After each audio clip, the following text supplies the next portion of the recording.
I still remember my first client and I still remember my first placement.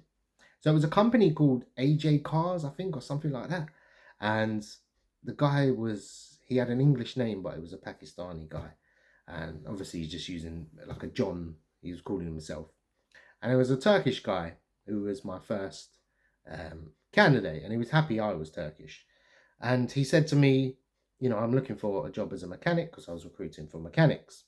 And I picked up the phone and I called this AJ Cars and he said, yeah, I'm looking for a mechanic. If you find anyone good, send them over for an interview. So I called the guy up and I said, you've got an interview? Do you like this place? And he said, yeah, I'll go.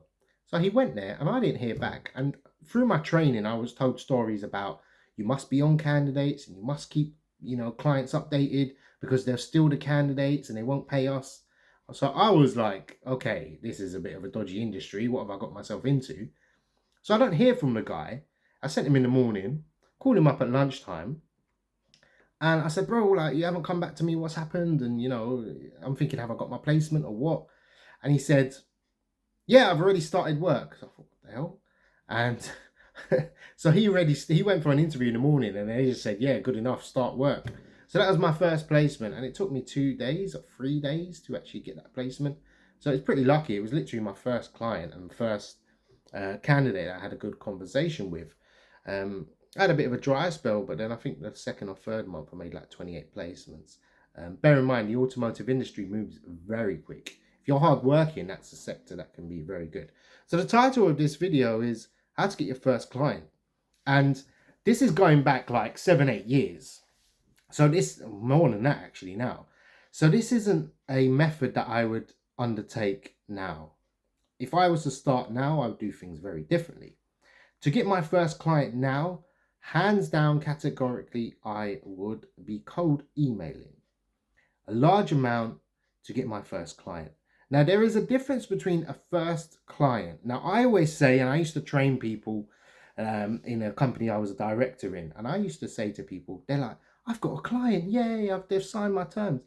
I used to say, no one can call or is allowed to call someone a client unless we've billed them an invoice. Yeah. Other than that, they're just signing our terms of business. They're not a client. They're still a prospective client. Yeah, essentially, they're a prospect still. And lo and behold, it drilled it into people's heads. And it was more about, no one ever started saying this, I've got a client. You've got terms signed. That's the difference. So now, going back to the argument of cold calling and cold emailing, categorically, I stumbled upon this method. I was cold calling in a nutshell, and then they were saying they're not available. Can you send them an email? And then I was just emailing, cold calling, no answer. And I was emailing, but people were coming back to the emails. And other people around me were cold calling and not sending emails. So I said, why don't we just skip the step about emailing? And my boss said, no, we have to cold call, blah, blah, blah. So I didn't listen, and I just sent out cold emails on the evenings and the weekends. And lo and behold, I was coming back. It was like no one could believe it. I was sending like 100 emails a day in the evening, schedule them to go out, relaxing, doing my candidate searching. And literally my inbox was just filling up. This is going back quite a few years.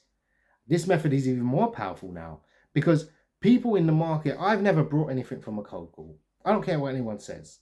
I don't necessarily like cold calls. I don't even answer cold calls if I don't recognize the number, especially to a personal mobile line. Work number I always pick up. But the easiest way to get your first client is going to be email. You can work around your job. You can work around whatever you're doing. Night shift, day shift, no experience, loads of experience. Anyone can do it. It's a low barrier to entry if you do this. If you're cold calling, you need to dedicate the time. You need to catch the person at the right time. Your odds mathematically of catching that person is very slim. You don't even know if you've got the right person. An email can be forwarded on. An email is permanent as well, whereas a phone call will disappear. You call, they're not available. Does the message get passed on? You don't know. Everybody in a business has an email address. The cleaner in the company has an email address. Yeah. Not everyone has a direct line. Just remember that. So if we are looking at how to get your first client in a nutshell, the easiest way is to cold email.